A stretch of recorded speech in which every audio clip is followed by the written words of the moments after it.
Assalamualaikum warahmatullahi wabarakatuh. Izin memperkenalkan diri, nama saya Tibi Mustika Dewi dengan NPM 241705134.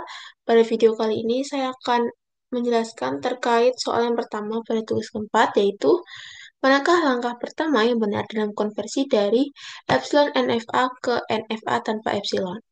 Nah, di sini jawaban yang benar adalah menghitung epsilon closer dari semua state. Nah, kenapa sih jawaban ini benar? Oke, jadi di sini telah kita ketahui bahwa banyak sumber menyebutkan bahwa langkah awal dalam menghilangkan epsilon transition itu adalah dengan menentukan epsilon closure atau null closure untuk tiap state. Dan epsilon closure itu diperlukan agar bisa tahu semua state yang bisa dicapai tanpa membaca input apapun. Nah, ini penting agar kita bisa mencapai transisi baru di NFA tanpa epsilon yang tetap setara bahasanya. Nah, terus kenapa sih jawaban yang lain ini salah? Jadi, di sini menghapus semua transisi pada simbol selain epsilon. Nah, ini salah karena kita tidak bisa menghapus transisi berdasarkan simbol input, seperti simbol input biasa, misalkan A, B, C, dan lain seterusnya gitu, dan seterusnya. Yang dihapus itu adalah transisi epsilon. Nah, transisi dengan simbol input tetap dibutuhkan dan mungkin diperluas berdasarkan epsilon closure-nya.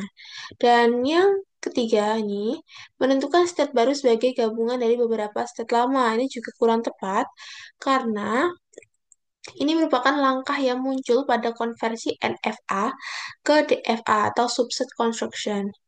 Nah, tapi dalam konversi epsilon NFA ke NFA tanpa epsilon, biasanya itu tidak membuat set baru. Dan dia tuh tidak membuat state baru sebagai himpunan state. Yang berubah hanyalah transisi dan final state-nya. Dan yang keempat nih, pilihan keempat, menentukan final state yang baru. Nah, ini kurang tepat juga karena ini ini memang merupakan bagian yang penting, tapi ini bukan langkah pertama. Jadi setelah menghitung epsilon closure, itu baru kemudian kita tentukan state mana yang jadi final berdasarkan epsilon closure mereka. Jadi ini benar merupakan salah satu langkah dari eh, konversinya, tapi ini bukan langkah yang pertama.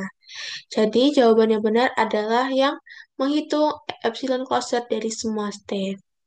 Baik, sekian video yang dapat saya sampaikan. Kalau lebihnya saya mohon maaf. Saya akhiri. Wassalamualaikum warahmatullahi wabarakatuh.